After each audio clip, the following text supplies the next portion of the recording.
this song? Okay, good, because nobody in the first service knew a word. I'm just going to tell you, when I picked this song for this week, I thought, oh yeah, the perfect song. And then I went in and I slice and dice these things together and I start listening to it and I'm like, I think I only know 8 words to this song. I fought the law and the law won. That's it. There's like, mama, mama, mama, mama, mama. I fought the law and the law won. I'm right there. Whew, I did not know this song at all. So if you knew it, you're up on me. You're up on most everybody in the first service. It was funny in the first service because they'll sing out.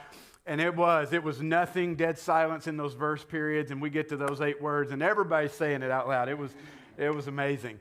Laws, often meant to protect us, sometimes just stupid enough to make us laugh. You know what I'm talking about there? So, good Arkansan right here, Arkansas boy. I started looking at some of the crazy things that are on the books in Arkansas. Do you know that in Arkansas there's a law that provides that school teachers who bob their hair will not get a raise? I hope this is an old one that's not in effect anymore. There's also, that's kind of goofy, but the next one I think's okay. Alligators may not be kept in bathtubs. That one makes sense, right? We want stuff like that. This next one, I'm a firm believer in. I think it's just a misdemeanor. It should be a felony. It is illegal to mispronounce the name of the state.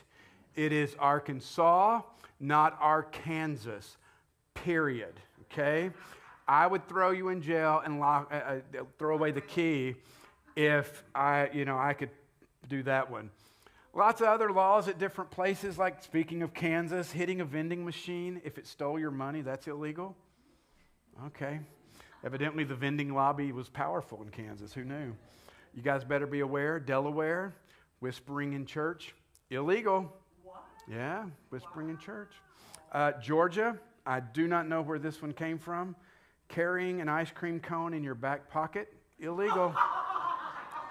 To me, just seems like common sense, but maybe not. Montana, I don't even know what to do with this one. It's so out there, I just had to include it. It's illegal in Montana to have a sheep in the cab of your truck without a chaperone.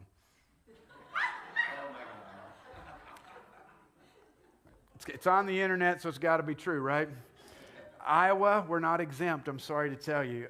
Evidently, there was or is a law on the books that says a man with a mustache may never kiss a woman in public. Does that apply to anybody here? Does a beard count if you have I don't know. It is State Fair week. I know we're very serious in Iowa about our state fair. We don't take any guff off our state fair. But did you know it's illegal to lie about butter in Iowa? Anyone that tries to pass off margarine as real butter is guilty of a misdemeanor under the food labeling laws in Iowa. Now, when you go by and look at the butter cow this week, you'll be reminded of that. We've got a few folks here from Ottumwa. Anybody in this room from Ottumwa? Our drummer Luke and his brother Jordan, they're from Ottumwa. I found this on the internet. It says, it's unlawful for any male person within the city limits of Ottumwa to wink at any female person with whom he is unacquainted. Oh. Now, I have to tell you, though, sometimes I do read these things, and I'm like, is that true? I did discover that's an urban legend, but man, it has been produced over and over and over. It's actually not. That disappointed me, but that's how the internet works, right? It just gets out there, and then it runs. If you're curious, most of the time, I do try to dig in and go, is that really true? I don't want to tell you something's true if it's not, so... Ottumwa gets a pass. Luke McDonald can continue to wink at all the women he wants to in Ottumwa, so he's good. Those are the dumb ones, right? But we have an interesting relationship with laws, don't we? When we think about it. Think about speed limits. Most of us would probably say more like speed suggestions. Do I get an amen on that one in the room? Amen. Even this week we were having a conversation. Steve and Sally got to go to South Dakota last week, and he was coming back, and he was telling us, that the interstate speed limit in South Dakota is 80 miles an hour. And, most of us would be like, that's awesome. I'd love 80 miles an hour. But somebody who will remain nameless in that conversation said, but we know that means you get to drive 85. Tim Sheff in the first service said, well, that means 89. It's like, okay, it's like... we don't like those speed suggestions when we're on the open road, do we? However, in your neighborhood where kids play, in the street, anybody think, oh no, that one needs to be followed? I mean, if you saw a car screaming down the street and you were out there, you'd probably come chasing after it with your fist. Hey, slow it down, wouldn't you? Protect the kids. So really, context matters, where these things take place. And it's a little more nuanced than we think. Or even take the very serious topic of murder. You know, the killing of one human being by another. We're glad those laws are on the books. We want to protect our citizens. We want to be protected. And we're sometimes grateful for harsh punishments for those who break those laws. But even then, we find ways to justify or find exceptions to those, don't we? Like the stand your ground laws that we have in our country. Now, this isn't a political statement, it's just fact. They're there, people die, or even in war. And so even the taking of a life that seems like it should be so black and white, sometimes with the laws goes either way, doesn't it? But they get complicated. Let's go back to laughing about speed limits. What do you say? We don't think of laws as fun, though, do we? Most of the time. We think of them as killjoys. They're restrictions, they're necessary evils, they restrict people from going too far, they, endanger to keep people from endangering other people. But most of the time we don't go, oh, I'm so happy for this one. Most of the time it's like, I guess.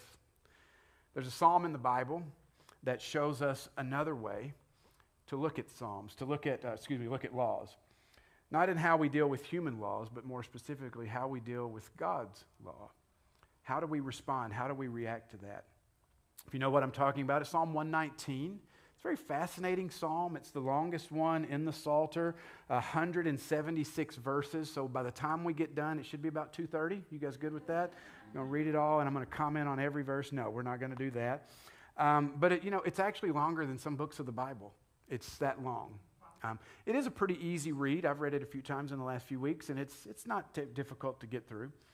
One interesting story that I read about its length being so long was there's a bishop in Edinburgh who is named George Wishart, 17th century, and he was condemned to death. And so it was a custom that of the times that permitted the condemned to choose a psalm to be sung before they would hang him. So he's on the scaffolding. They say, which psalm would you like to be sung? And he said, Psalm 119, all 176 verses.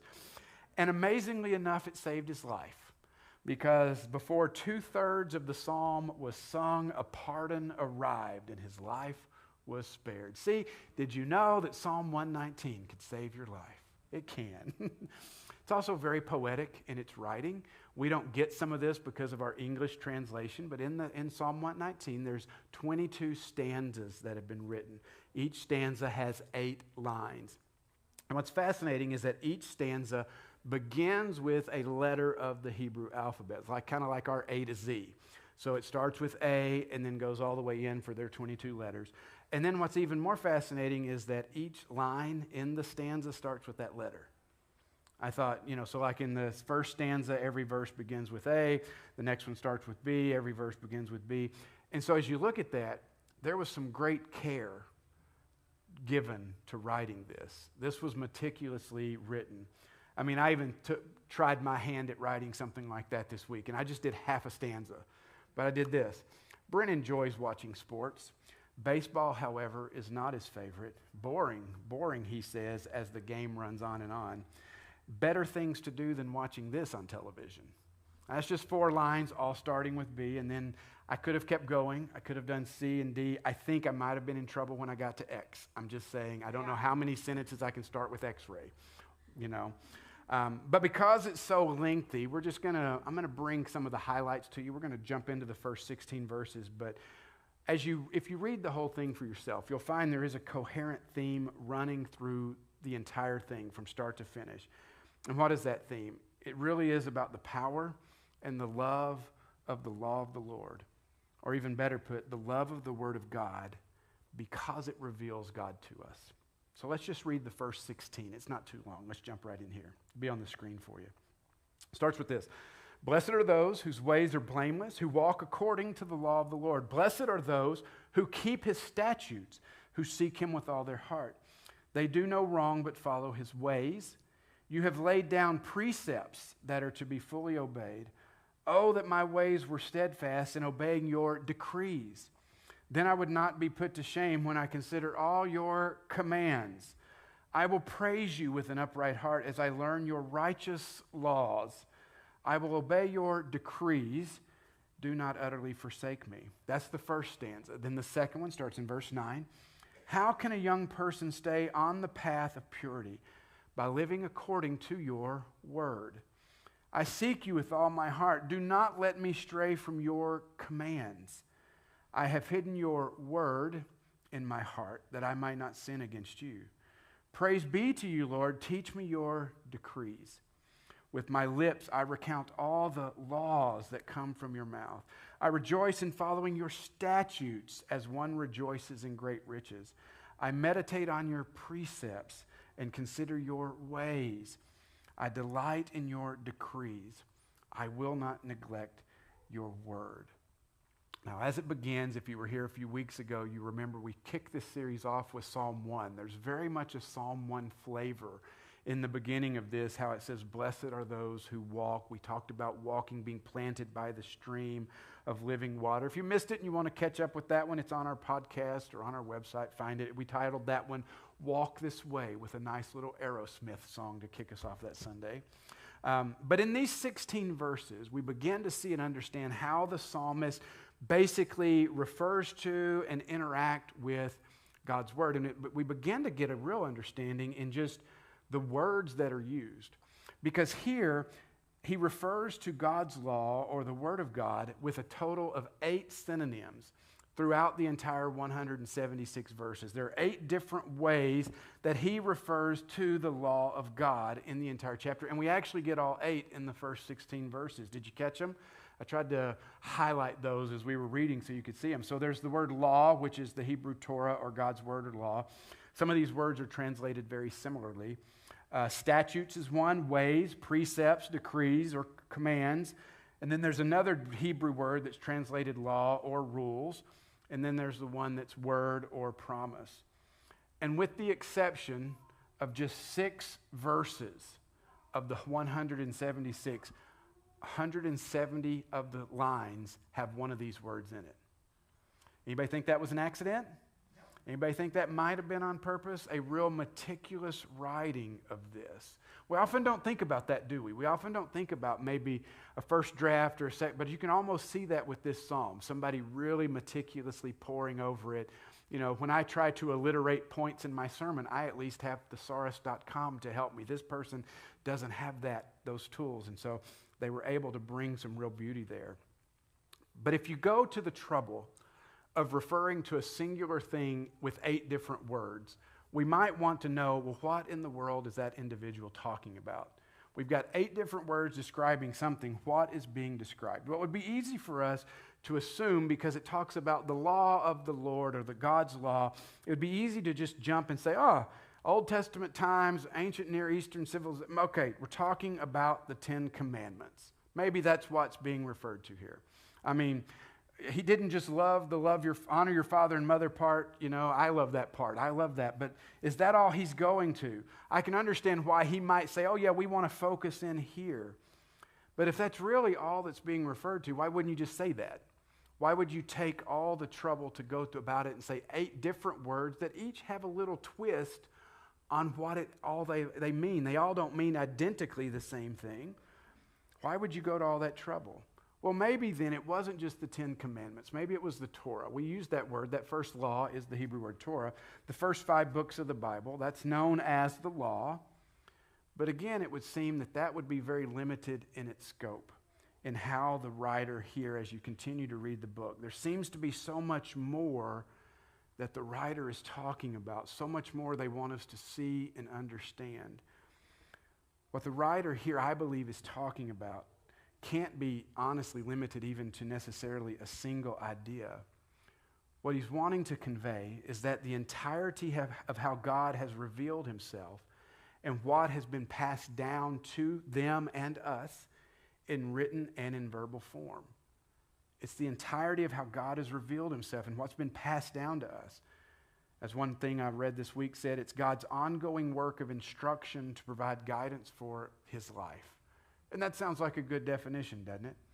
But even in what I said, I want you to catch the first part, because I think it really is the crux of what the psalmist is trying to communicate. What is he so passionate about? The passion is not just in God's law, but it's in how God has revealed himself to us. There's something beyond even the law. It's the one behind the law. The late theologian and Bible teacher James Montgomery Boyce even said this of the passage. It says, this psalm praises God for his word, the Bible, because God has given us the Bible, and it's only through the Bible that we can come to know who God is and how to praise him. There's power here. There's meaning here. There's purpose here. And so it's more than the 10 Commandments, and it's more than the first 5 books of the Old Testament. It's even more than the Old Testament by itself, but it's not less than those things.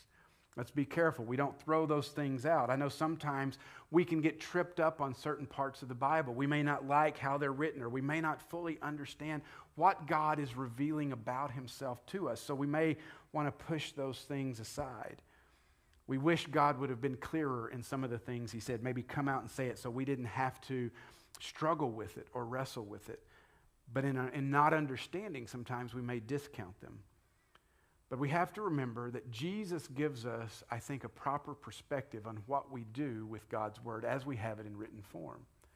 You see, in his famous sermon, the Sermon on the Mount, Jesus talks about this. In Matthew chapter 5, look at what he says. He says, do not think that I have come to abolish the law and the prophets. He's talking about the Old Testament there. Don't think I've come to get rid of them, but I've come to fulfill them. For I tell you, even until heaven and earth disappear, not the smallest letter nor the least stroke of a pen will by any means disappear from the law until everything is accomplished. There's a real appreciation, there's a real understanding, there's a real value that Jesus is bringing and saying, don't throw that away. This is critical. This is important, because what we see here is continuing God revealing himself to us. And even as Jesus is in the wilderness after his baptism, as he's being tempted in the wilderness, how did Jesus overcome those temptations? 3 temptations, 3 times he goes back to the Word of God as it was written for them in the Old Testament. He found power and value there in using that. And even sometimes if we may struggle with certain parts, we need to understand it the way Jesus did, because it's an important part of understanding who God is. But beyond that, it's an important way because that's how God has chosen to reveal himself to us, even if we don't understand fully what we're seeing. I mean, think about this. If we didn't have this, would we fully understand or know or even get close to having an idea of who God really is? Not really. We know God. We understand the limited way we do about God because God has chosen to reveal himself to us. And really, a lot of it is found right there in his word. I think sometimes what hurts us in trying to see God through this is our quest for certainty. Our quest for, no, this is it, this is how it is, I am certain. But oftentimes when we come to God's word, we're not certain, are we? We come, as we were talking about those laws in the beginning, we see that sometimes there's nuance, there's mystery, there's the mystical part of our faith, and we want certainty, but often what we really need to be doing is wrestling. And we don't like wrestling. Wrestling is challenging, wrestling is difficult, it makes us think, and who wants to think when we can turn Netflix on and watch the latest show or whatever and not think at all? I mean, that sounds appealing, right? But sometimes what we need to do is to wrestle with God's law. We need to wrestle with his word, his promises, his decrees, his commands, which in some ways also means we're wrestling a little bit with God.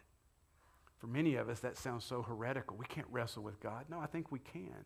It's what faith is about. It's what deepens and shows us what our faith is truly made of. We move away from certainty, and we understand we're not always going to be certain, and that's okay because we're not looking for certainty. We're looking for God, and that's the key. But as I read this psalm this week, as I was looking at all those words and everything, I was a little confused at how the psalmist was able to interact with God's word. I was a little, looking at it like this, kind of going, that's interesting. Because even in the 16 verses we read, we see a relationship that he has with the Word of God, the law of God, that I'm not sure we always have. I mean, look at what he said in the first 16 verses. We read this. He said, I rejoice in following your statutes. I rejoice in driving 65. I rejoice in driving 35 through, we don't usually use that about laws, do we? Or this, he said, I delight in your decrees. Sometimes I don't think we get there. I look at him a bit funny as he writes that, but then I look at the other ways that are descriptors, that emotions, feelings that he has towards the law. Verse 18, look at what's written here. It says, open my eyes that I may see wonderful things in your law. Wonderful things in the law, really? I think more about it. It's like, it's a terrible drudgery to have to think about this, but you're seeing wonderful things in the law. Verse 20, my soul is consumed with longing for your laws. Now that's weird. You long for this? Okay. Verse 24, your statutes are my delight. Verse 40, how I long for your precepts. Verse 43, I've put my hope in your laws. Verse 48, for I delight in your commands because I love them. Verse 52, I remember, Lord, your ancient laws, and I find comfort in them. Verse 103, how sweet are your words to my taste, sweeter than honey to my mouth. What a beautiful metaphor. What about 127? Because I love your commands more than gold, more than pure gold. Wow. Or Amy's favorite, verse 131. I open my mouth and pant, longing for your commands. Anybody else with me on this? When you look at how the psalmist describes his relationship with God's word and you go, he sees something that I don't know that I always see. Maybe it's in how we were kind of approached with the word to begin with. Sometimes when people come to faith, you got to read it. You got to read it all the time. And when we do this, not that reading it's bad, we should. I hope we do. Growing up, we were having memory day this week in the staff office because we were talking about as kids going through programs that encourage scripture memory and how valuable that's been to us as adults because things just pop in our mind and we think, man, there's such value there. That's beautiful and lovely. But somewhere along the way, I think we started asking the wrong question of the Bible. We started looking at it and instead of seeing it as it is, we started seeing it like it's a study guide for the final exam. It's like we went to God and we said, is this going to be on the test? And God said, you better believe it. You better know it. And so we do that, right? We put this pressure on it. So we study it, which we should, and we memorize it, which we should. Even verse 11 told us, hide it in our hearts. But something tragic happened along the way when we turned it into that study guide. Sometimes we turned it into a user's manual for life, as if there's nothing in here except if I need something. So God, I've got this question, so, not sure what I do with that. Or we even turned it into fortune cookie advice. Give me a little nugget for today. We do that instead of seeing it for what it is. What is it? It's the beautiful story of God and God's creation and his never-ending pursuit of those he loves.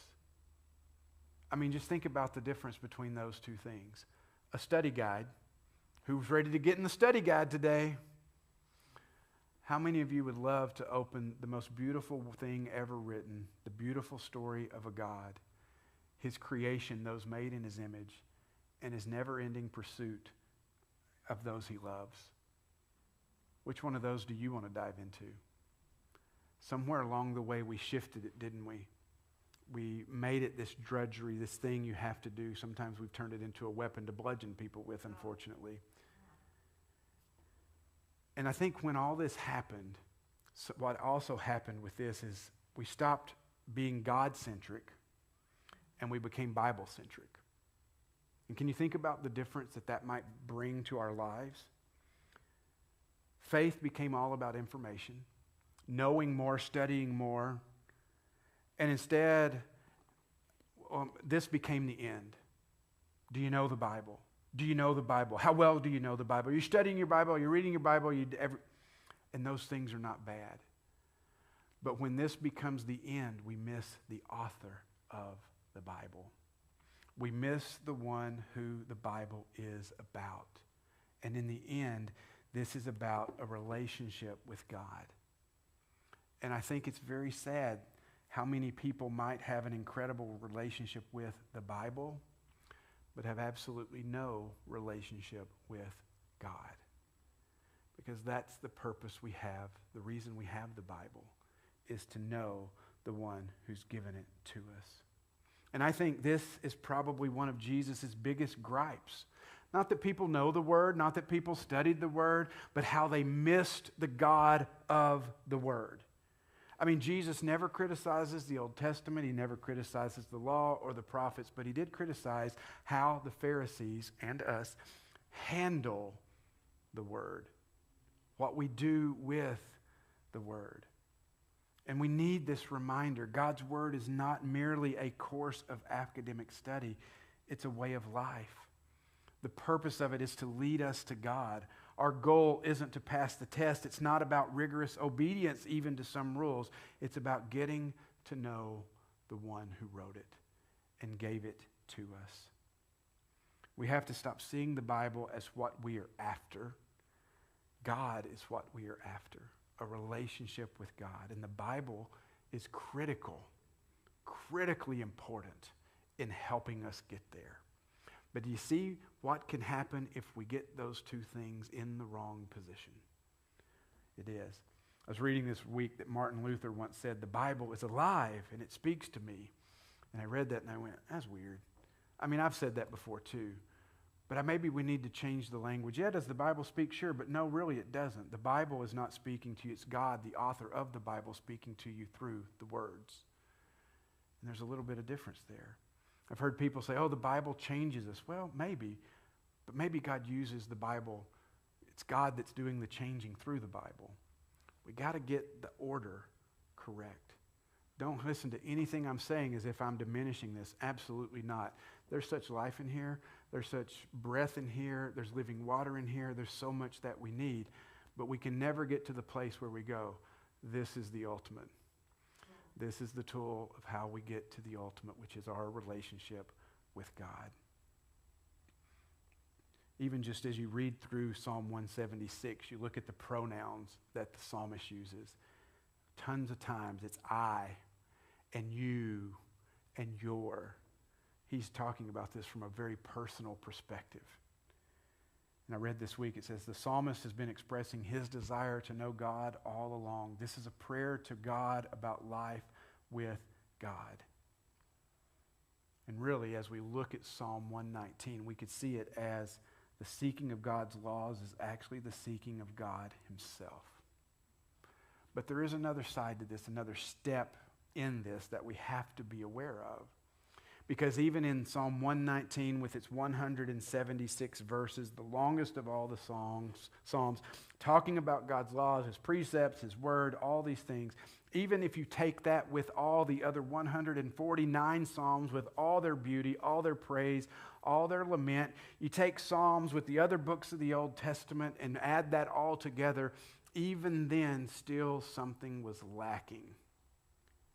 What was lacking? The late author and pastor Tim Keller said it this way, and I thought this was beautiful. God's word as text wasn't sufficient to completely express who he is to the world and what he wants us to do in the world. Not only does God's word have to come in the form of text, but God's word must also come in the form of flesh. The word made text is about the word made flesh. It's all about Jesus. And really, to help us understand this, we turn to and understand Jesus to even learn more about the God who is revealed. I mean, when we think about it, what we look in the New Testament, why would they say about Jesus what they did in the New Testament? Look at John's Gospel. John chapter 1, what does it say? In the beginning was the Word, and the Word was with God, and the Word was God. He was with God in the beginning. Through him all things were made. Without him nothing was made that has been made. In him was life, and that life was the light of all mankind. The light shines in the darkness, and the darkness has not overcome it. Look at John 1:14. It says, the Word became flesh and made his dwelling among us. We have seen his glory, the glory of the one and only Son, who came from the Father, full of grace and truth. For the law was given through Moses. Grace and truth came through Jesus Christ.